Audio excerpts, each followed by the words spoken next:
ஓம் வாராகி தாயே போற்றி. அனைவருக்கும் வணக்கம். நான் உங்கள் சாந்தி பேசுகிறேங்க. இன்றைய பதிவில் நாம் என்ன பார்க்க போகிறோம் அப்படின்னு பார்த்தீங்கன்னா, நாளை ஆடி முதல் வெள்ளி அன்று இந்த பூஜையை மட்டும் செய்யுங்கள், சகல விதமான செல்வங்களும் கிடைக்கும் அப்படின்னு சொல்லியிருக்கேன் இல்லைங்களா? என்ன பூஜை செய்யணும், எப்படி செய்யணும், எந்த நேரத்தில் செய்யணும் அப்படிங்கிறத பற்றி தெளிவாக நம்ம இந்த பதிவில் பார்க்கலாம். நாளைய தினம் அப்படிங்கிறது மிக மிக சிறப்பான ஒரு நாள்.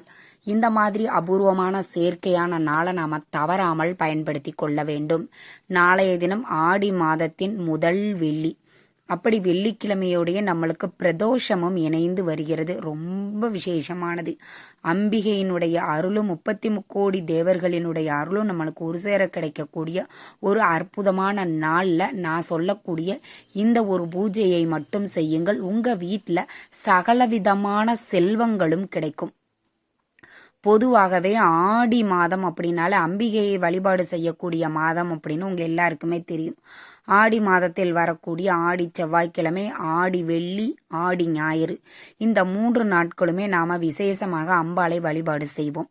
அப்படி ஆடி மாதத்துல நம்மளுக்கு முதல்ல வரக்கூடியது வெள்ளிக்கிழமை.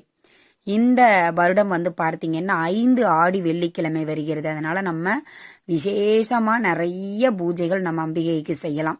அப்படி ஆடி மாதத்தின் முதல் நாள் வரக்கூடிய முதல் வெள்ளிக்கிழமை அன்று நாம செய்யக்கூடிய பூஜைகளினால் நம்ம வீடுகளில் இருக்கக்கூடிய பிரச்சனைகள், வறுமைகள் நீங்கி சகல விதமான செல்வங்களும் நம்மளுக்கு கிடைக்கும். இந்த அற்புதமான நாளை யாருமே தவற விடாதீர்கள். சரிங்க, என்ன பூஜை செய்யணும் அப்படின்னு பார்த்தீங்க அப்படின்னா, திருவிளக்கு பூஜை. இந்த திருவிளக்கு பூஜை ரொம்ப விசேஷமானது. அதுவும் ஆடி முதல் நாள் நம்மளுக்கு மிக மிக அற்புதமான ஒரு நாளாக அமைந்திருக்கிறது. இன்றைய நாள்ல செய்வது அப்படிங்கிறது ரொம்ப விசேஷமானது. இப்போ நீங்க எங்க குடும்பத்துல நிறைய பிரச்சனைகள் இருக்குது, கோர்ட்டு வழக்கு பிரச்சனைகள் இருக்குது, பக்கத்து வீட்டுக்காரங்க எதிரிகள் தொல்லைன்னு நிறைய இருக்குது அப்படிங்கிறவங்க வெள்ளிக்கிழமை அன்று ராகு கால நேரத்துல துர்க்கை அம்மனுக்கு நெய் தீபம் இட்டு நாம வழிபாடு செய்யலாம். இது உங்களுக்கு பிரச்சனைகள் இருக்கிறது அப்படின்னா நீங்க இந்த நேரத்தை தேர்வு செய்து கொள்ளுங்கள். கடன் பிரச்சனையா இருக்கலாம், எதிரிகள் தொல்லையாக இருக்கலாம், இந்த மாதிரி என்ன பிரச்சனையாக இருந்தாலும் சரிங்க. கோர்ட்டு வழக்கு பிரச்சனையெல்லாம் இருக்குது எனக்கு, அதெல்லாம் தீரணும் அப்படின்னா நாளைய நாளில் வரக்கூடிய ராகு கால நேரம், பொதுவாக வெள்ளிக்கிழமை அன்று 10 to 12 ராகு காலம். அந்த ராகு கால நேரத்துல நீங்க உங்க வீட்டிற்கு அருகில் இருக்கக்கூடிய அம்மன் ஆலயங்களுக்கு துர்க்கை அம்மனுக்கு நெய் தீபம் போட்டு வழிபாடு செஞ்சுட்டு வாங்க. உங்ககிட்ட இருக்கக்கூடிய உங்க வாழ்க்கையில இருக்கக்கூடிய அனைத்து விதமான பிரச்சனைகளும் நீங்கும். சரிங்க, எங்களுக்கு பிரச்சனையெல்லாம் இல்லைங்க, நாங்க செல்வம் பெருகணும், பண வரவு அதிகரிக்கணும், மகாலட்சுமி எங்க வீட்டுல நிரந்தரமா வாசம் செய்யணும், அதற்கு சிறப்பான பூஜைகள் இருக்குதா அப்படின்னு கேட்டீங்கன்னா கண்டிப்பா இருக்கு. அதுவும் ஆடி முதல் வெள்ளிக்கிழமை மிக மிக அற்புதமான ஒரு நாளாக நம்மளுக்கு அமைஞ்சிருக்குது இல்லைங்களா? அந்த நாள்ல நாம திருவிளக்கு பூஜை செய்வது மிக மிக சிறப்பானதே. நம்முடைய வீடுகளில் ஆடி வெள்ளி அன்று திருவிளக்கு பூஜை செய்தோம் அப்படின்னா சகல விதமான செல்வங்களும் நம்மளுக்கு கிடைக்கும். அதுவும் பிரதோஷமும் நம்மளுக்கு அமைஞ்சிருக்கு. எப்படி சனிக்கிழமை பிரதோஷம் வந்தா சனி மகா பிரதோஷமாக நாம சிவபெருமானுக்கு சிறப்பான வழிபாடுகள் செய்கிறோம் இல்லைங்களா? அதே மாதிரி வெள்ளிக்கிழமை வருவதும் ரொம்ப சிறப்பு. அதுவும் ஆடி முதல் வெள்ளி அன்று நம்மளுக்கு பிரதோஷம் வருது. அப்ப நாம செய்யக்கூடிய பூஜையில அம்பிகையினுடைய அருளும் சிவபெருமானினுடைய அருளும், சிவபெருமான் அந்த பிரதோஷ கால நேரத்துல தேவர்களுக்காக ஆலகால விஷத்தை அருந்தி நந்தியின் 2 கொம்புகளுக்கு இடையே நடனம் புரிவார். அதை காண 33 தேவர்களும், பிரம்மா, விஷ்ணு, அது முப்பெரும் தேவியர்கள் எல்லாருமே அந்த நடனத்தை காண காத்துக்கிட்டு இருப்பாங்களாம். அப்ப அத்தனை பேரினுடைய ஆசீர்வாதமும் நம்மளுக்கு கிடைக்கும். ஆக இப்போ இந்த ஒரு பூஜையினால நம்மளுக்கு இருக்கக்கூடிய எல்லா பிரச்சனையில் நீங்கும், எல்லா தெய்வங்களினுடைய ஆசீர்வாதமும் நம்மளுக்கு கிடைக்கும். அப்ப எப்பேற்பட்ட பூஜை, இந்த நாள் எப்பேற்பட்ட நாள் அப்படின்னு நீங்களே தெரிஞ்சுக்கோங்க. சரி, இப்ப இந்த திருவிளக்கு பூஜை நாம எந்த நேரத்துல செய்யணும் அப்படின்னா மாலை நேரத்துல 6 மணிக்கு நீங்க செய்யலாம். பிரதோஷ நேரம் அப்படிங்கிறது 4:30 மணியிலிருந்து 6 மணி வரைக்கும் இருக்கக்கூடிய நேரம் பிரதோஷ கால நேரம். அப்படி பிரதோஷ கால நேரத்தில் ஆரம்பித்து நாம் அம்பிகையை வழிபாடு செய்யும் போது அம்பிகையினுடைய அருளும் சிவபெருமானினுடைய அருளும் நம்மளுக்கு பரிபூரணமாக கிடைக்கும். சரிங்க, இப்போ இந்த திருவிளக்கு பூஜையை நாம் எப்படி செய்யணும்? சுலபமாக ரொம்ப எளிமையாக நான் சொல்கிறேங்க. உங்கள் வீட்லேயே நீங்கள் இந்த விளக்கு பூஜையை செய்யலாம். முதல்ல ஒரு குத்து விளக்கு எடுத்துக்கோங்க. இதற்கு முற்றிலும் குத்து விளக்கு மட்டும்தாங்க தேவை. காமாட்சி விளக்கு இருக்குது நாங்கள் செய்யலாமா அப்படின்லாம் வேண்டாம். ஏன் நாம் குத்து விளக்கை ஸ்பெஷலாக சொல்கிறோம் அப்படின்னா, குத்து விளக்கில் தான் பார்வதி, மகாலட்சுமி, சரஸ்வதி 3 தெய்வங்களும் வாசம் செய்கிறாங்க. அதனால் இந்த குத்து விளக்கை வச்சு நம்ம விளக்கு பூஜை செய்யும் போது முப்பெரும் தேவியரினுடைய அருள் நம்மளுக்கு கிடைக்கும். அதனால தான் நான் குத்து விளக்கை மட்டும் நான் பயன்படுத்த சொல்கிறேன். முதல்ல ஒரு வாழை இலை எடுத்துக்கோங்க. அதில் பச்சரிசியை பரப்பிக்கோங்க. அதற்கு மேலே மஞ்சள் குங்குமம் வச்சுக்கோங்க. அதற்கு மேலே குத்து விளக்கு வச்சுக்கோங்க.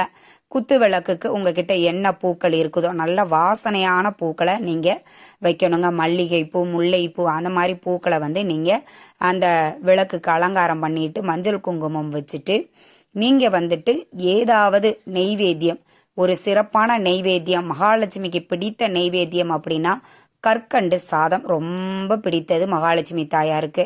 கற்கண்டெல்லாம் சாதம் செஞ்சு எங்களால் செய்ய முடியாது, எனக்கு பழக்கம் இல்லை, தெரியாது அப்படிங்கிறவங்க வெறும் கற்கண்டு கூட நீங்கள் வைக்கலாம். ஒரு டம்ளர் பால் வச்சுக்கோங்க. நல்ல விசேஷமாக செய்கிறவங்க எல்லாருமே கற்கண்டு சாதம் செஞ்சுக்கோங்க. சர்க்கரை பொங்கல் வச்சுக்கோங்க. உங்களால் என்னென்ன நெய்வேத்தியங்கள், அதாவது இனிப்பு வகைகளை நீங்கள் வைக்கணும். அதை நல்லா ஞாபகத்தில் வச்சுக்கணும். இனிப்பு வகைகளை நெய்வேத்தியமாக வச்சுட்டு, சிறப்பான நெய்வேத்தியம்னா கற்கண்டு சாதம் மிக மிக சிறப்பு. அதை வச்சுட்டு நெய் தீபமாக நீங்கள் ஏற்றணும். குத்து விளக்கில் நீங்கள் நெய் விட்டு ஏற்றுவது அப்படிங்கிறது ரொம்ப சிறப்பு. நெய்யில் மகாலட்சுமி தாயார் வாசம் செய்கிறாங்க. அதனால் நெய் விட்டு பஞ்சுத்திரி போட்டு நீங்கள் ஏற்றிட்டு 3 பொருட்களால் நீங்கள் அர்ச்சனை செய்யணும். திருவிளக்கு பூஜை அன்று நாம் சொல்லக்கூடிய போற்றிகளை நீங்கள் யூடியூப்பில் சர்ச் பண்ணிங்கன்னா வரும்.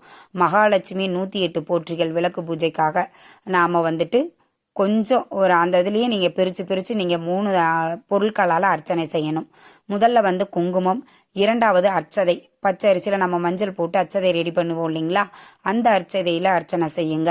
அதற்கு அப்புறமாக பார்த்தீங்க அப்படின்னா பூக்களால் அர்ச்சனை செய்யுங்க. முதல்ல நம்ம குங்குமத்தால் அர்ச்சனை செய்யும் போது ஒரு வெற்றிலை மேலே நீங்கள் அர்ச்சனை செய்யுங்க. அந்த குங்குமத்தை நீங்கள் உங்களுடைய மாங்கல்யத்திலையும் நெத்தி வகுடுலையும் நெத்திலையும் நீங்கள் இட்டுக்கொள்ளலாம். தினமும் இதை நாம் இந்த குங்குமத்தை வச்சுக்கும் போது நம்மளுக்கு தீர்க்க சுமங்கலி யோகம் ஏற்படும். அதனால் நம்ம அதை நல்லா ஞாபகத்தில் வச்சுக்கணும். இந்த குங்கும அர்ச்சனை மிக மிக சிறப்பு. குங்கும அர்ச்சனை, அச்சதை அர்ச்சனை, பூக்களால் அர்ச்சனை, இது 3ஐயும் செஞ்சுட்டு தீபதூப ஆராதனையெல்லாம் காட்டிட்டு மகாலட்சுமி தாயார்கிட்ட மனதார பிரார்த்தனை பண்ணிக்கோங்க. எங்கள் வீட்டில் தாயே நீ என்றென்றைக்கும் வாசம் செய்யணும். எங்கள் வீட்டில் என்றென்றைக்கும் தங்கம், பணம், அனைத்து விதமான செல்வங்களும் சேரணும். நோய் நொடி இல்லாமல் நாங்கள் நன்றாக இருக்க வேண்டும் அப்படின்னு உங்களுடைய குடும்பம் மகிழ்ச்சியாக இருக்க மகாலட்சுமி தாயார்கிட்ட மனமுருகி பிரார்த்தனை பண்ணிட்டு இந்த வழிபாட்டை நீங்கள் நிறைவு செய்து கொள்ளலாம். இப்போ இதில் ஒரு சந்தேகம் வரும். நாங்கள் இந்த வாரம் மாதவிடாய் காலத்தில் இருக்கிறோம்மா, நாங்கள் செய்ய முடியாது, வரக்கூடிய வெள்ளிக்கிழமை நாட்களில் நாங்கள் செய்யலாமா அப்படின்னு கேட்பீங்க. தாராளமாக செய்யலாம். இல்லைம்மா எங்கள் வீட்டில் ஒரு 3-4 பேர் இருக்கிறோம், நாங்கள் ஒரு 3-4-5 பேராக சேர்ந்து இந்த திருவிளக்கு பூஜை செய்யலாமா அப்படின்னா ரொம்ப விசேஷம். அதே மாதிரி திருவிளக்கு பூஜை நீங்கள் முடித்த பின்பு உங்கள் வீட்டிற்கு அருகில் இருக்கக்கூடிய அம்பிகை மாரியம்மன் கோவிலுக்கெல்லாம் போய் அந்த அம்பிகையை நீங்கள் வழிபாடு செஞ்சுட்டு வாங்க.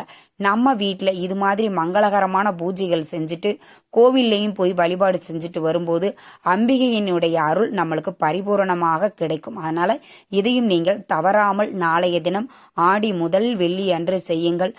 சகல விதமான செல்வங்களும் உங்களை சேரும். பிரதோஷத்தன்று நம்ம அம்பிகையும் சேர்த்து வழிபாடு செய்கிறோம். பிற தோஷங்கள், எல்லா விதமான தோஷங்களையும் போக்கக்கூடிய நாள் பிரதோஷ நாள்.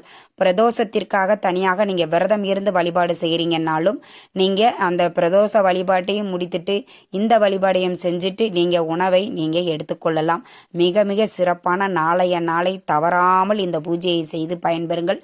இந்த தகவல் உங்களுக்கு ரொம்பவுமே பயனுள்ளதாக இருந்திருக்கும்னு நினைக்கிறேங்க. வீடியோ பிடிச்சிருந்தா லைக் பண்ணுங்கள், ஷேர் பண்ணுங்கள், கமெண்ட் பண்ணுங்கள். நன்றி, வணக்கம்.